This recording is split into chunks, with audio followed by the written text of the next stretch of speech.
प्राचीन काल में मथुरा नगरी पर एक क्रूर राजा कंस का राज था। कंस अपनी निर्दयता और अत्याचारों के लिए कुख्यात था और प्रजा उससे कांपती थी। लेकिन उसके साम्राज्य के आतंक के बीच एक भविष्यवाणी ने उसे भीतर तक हिला दिया।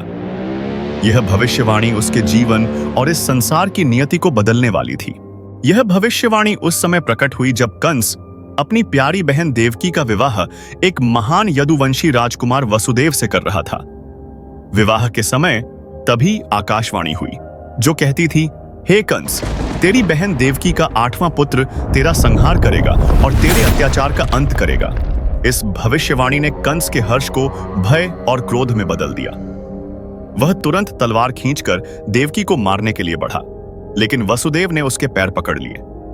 वसुदेव ने उसे शांत करने का प्रयास किया और वादा किया कि वे देवकी के हर संतान को स्वयं उसके पास लाकर सौंप देंगे।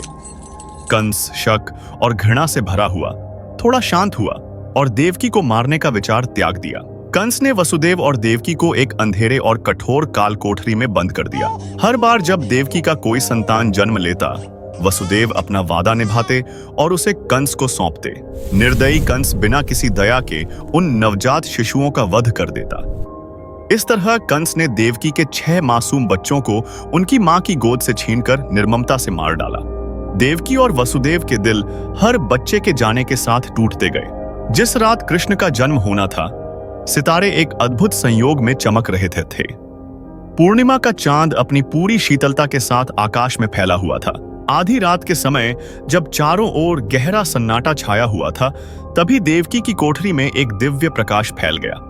अचानक उनके सामने भगवान विष्णु प्रकट हुए, अपने 4 हाथों में शंख, चक्र, गदा और पद्म धारण किए हुए, जिनके जन्म से धरती पर अधर्म का अंत और धर्म की स्थापना होने वाली थी।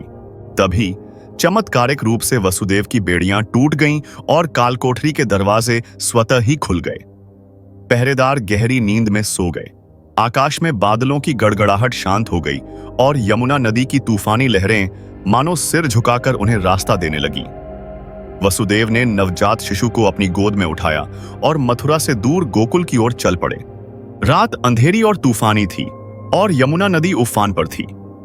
लेकिन जैसे ही वसुदेव ने कृष्ण को लेकर नदी में कदम रखा, एक और चमत्कार हुआ। एक सुरक्षित मार्ग बन गया। साथ ही नागराज शेषनाग प्रकट हुए और अपने विशाल फन से कृष्ण को बारिश से बचाने के लिए छत्र की तरह छाया कर खड़े हो गए। वह बिना किसी बाधा के गोकुल पहुंचे और अपने मित्र नंद के घर में प्रवेश किया, जहां उनकी पत्नी यशोदा अपने नवजात शिशु के साथ सो रही थी। वसुदेव ने यशोदा के पास कृष्ण को धीरे से सुला दिया। वापस मथुरा लौटते ही दरवाजे फिर से बंद हो गए। कंस तुरंत ही कालकोठरी में आया और उस नवजात बच्ची को देखकर हंसते हुए कहने लगा, तो यह मेरा संहार करेगी? और उसने बच्ची को मारने के लिए ऊपर उठाया। लेकिन जैसे ही कंस ने बच्ची को मारने का प्रयास किया, वह बच्ची अचानक देवी योगमाया के रूप में परिवर्तित हो गई।